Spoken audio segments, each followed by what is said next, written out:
Hello everyone, welcome to Legacy IAS Academy. Welcome to this initiative where we are discussing the previous years or the practice mains questions so that people who are writing mains in the year 2023 and also people who are preparing for 2024 prelims and mains, this becomes a very useful initiative from Legacy IAS Academy. So if you have not watched the previous videos in the same playlist, I would strongly recommend you to go back, watch all the videos where the first video in the particular playlist, I have discussed about how do you write an answer, what should be the emphasis on the introduction, what should be the emphasis on the body of the answer, and how should you write the conclusion. Okay, I've explained this with a pure mathematical logic.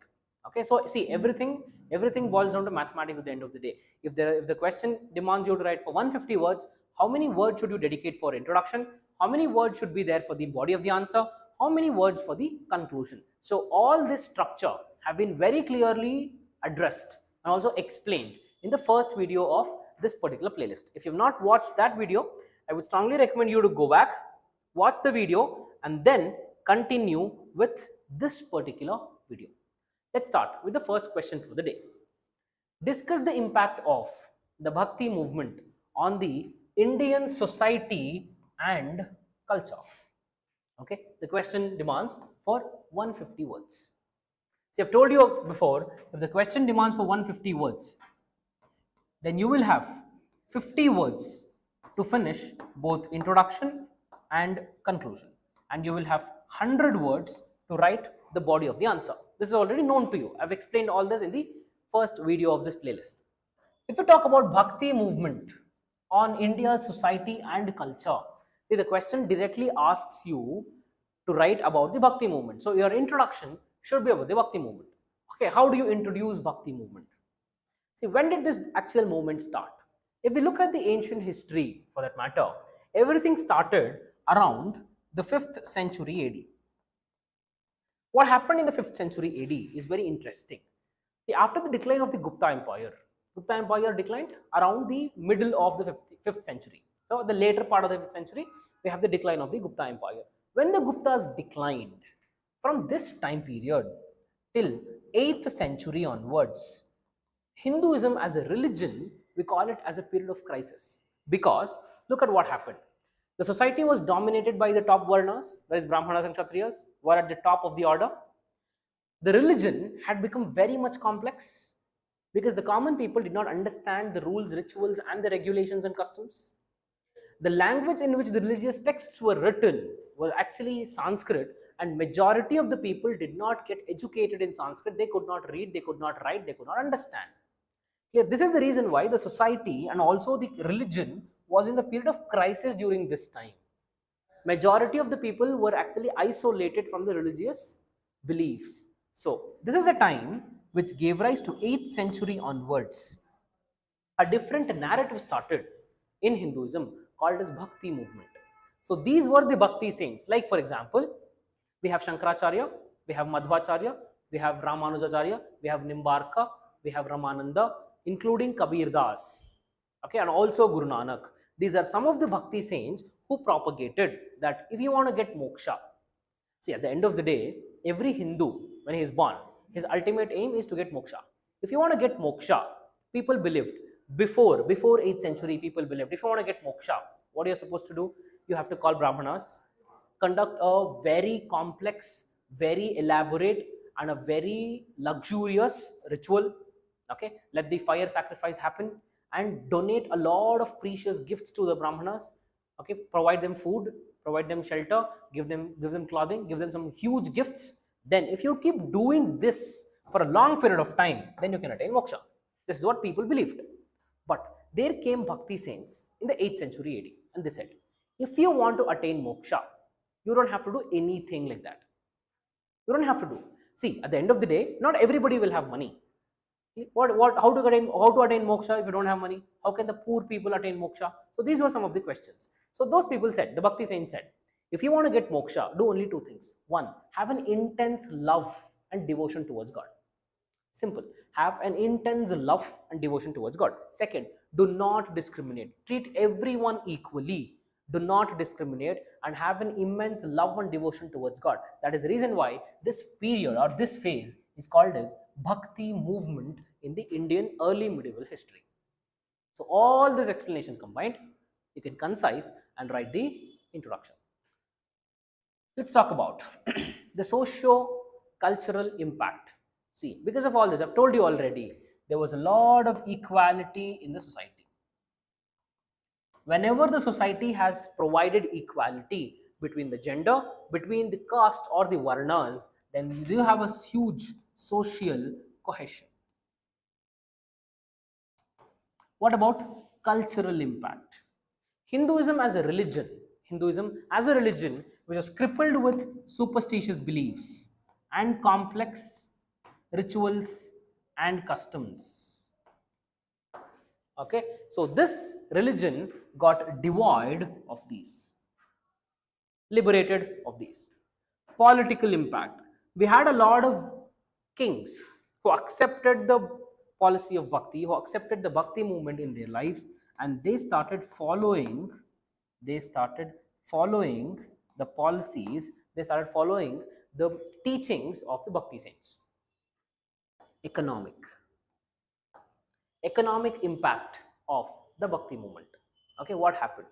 See, these bhakti saints, one thing that they did was that they did not spread their message in Sanskrit. They started spreading their message in vernacular languages. See, what do you understand by a vernacular language?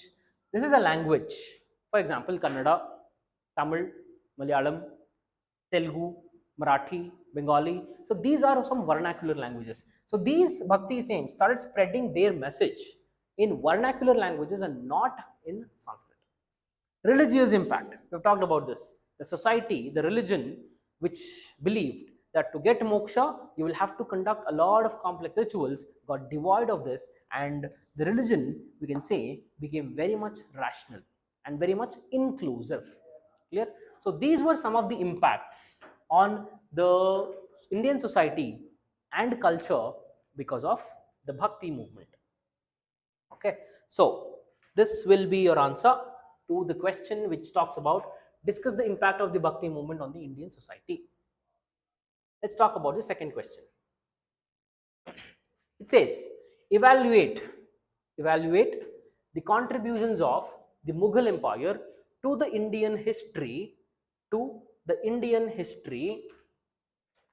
in terms of art, culture and architecture. Okay, I'll repeat the question again. Evaluate the contributions of the Mughal Empire to the Indian history in terms of art, culture and architecture. What was the impact of the Mughals on art, architecture and culture? Okay, this is the question. So when did the Mughal Empire begin? So what do you write in the introduction? Everything started in the year 1526. What happened in 1526 was very interesting. See, 1526 was a time period where two important empires around the world had a very significant war, and we call that war as the First Battle of Panipat. In the First Battle of Panipat, the two important kingdoms, that is Delhi Sultanate and the Mughals, and the kingdom which was ruling the Delhi Sultanate back then was the Lodhi Empire. So the Lodhi Empire, to be specific, Ibrahim Lodhi was the king. So Ibrahim Lodhi fought a Mughal emperor called as Babur. See, one thing to be remembered, Delhi Sultanate are the people who have the lineage from the Turkish origin. Mughals are the people who have their origin from the Afghan origin. So the Afghan Muslims and the Turkish Muslims fought in India, and the battle is called as First Battle of Panipat in the year 1526. So in this battle, Babur completely defeated Lodhi. Lodhi was defeated and Babur started setting up a new empire in India that is called as Mughal Empire. So this is how the origin of the Mughal Empire started. What about the art and architecture? Starting from the Babri Masjid, which was built by Muhammad Baqi in the year 1528. In the year 1528, Muhammad Baqi was an architect who was the one who constructed the Babri Masjid, which is a very integral part of the Indo-Islamic culture. Humayun's tomb. See, Humayun's tomb is very important because this is a monument. For the first time ever, we had the use of the white marble for the tomb. Okay, for the dome of the Humayun's tomb. This is the dome. It would look like this. For this Humayun's tomb, for the first time we have this dome, which is completely made up of white marble. We have the Dinpanna, which was a city constructed by Humayun. Then we have Fatehpur Sikri. Fatehpur Sikri. Okay, Fatehpur Sikri was a township constructed by Akbar, and Akbar also constructed Buland Darwaza. Buland Darwaza at Fatehpur Sikri. Okay, we have Red Fort and Taj Mahal. Red Fort at Agra was constructed by Akbar. Red Fort at Delhi was constructed by Shah Jahan. We have Taj Mahal. So these were some of the important architectural achievements during the time of Mughals. Let's talk about culture. Okay, a preferred blend. See, the Indo-Islamic architecture, as we talk about, there was a lot of intermixing or the cultural diffusion that happened between Hinduism, Islam, and also some of the Buddhist and the Jain religions. Clear? So there was a very complex blend of the religious policies and the religious characteristics because of the Mughal Empire.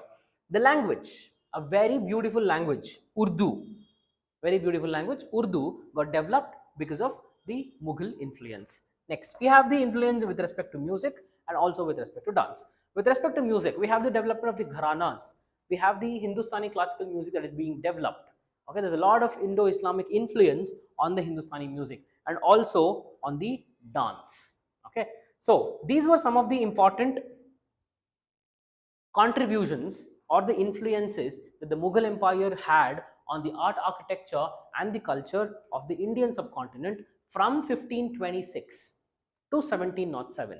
So 1707, when the Aurangzeb died, we consider that to be a real decline of the Mughal Empire. Though the Mughal Empire was present even after 1707, but we consider it to be the end because after this, we don't have any significant rulers who can take over the entire empire together. Okay, so this is with respect to the Mughal influence on art architecture. So if you've liked the video, hit the like button. Consider subscribing to the Legacy IAS Academy YouTube channel for more such enriching content. Hit the bell icon to get all the updates on the Legacy IAS. Have a nice day. Thank you.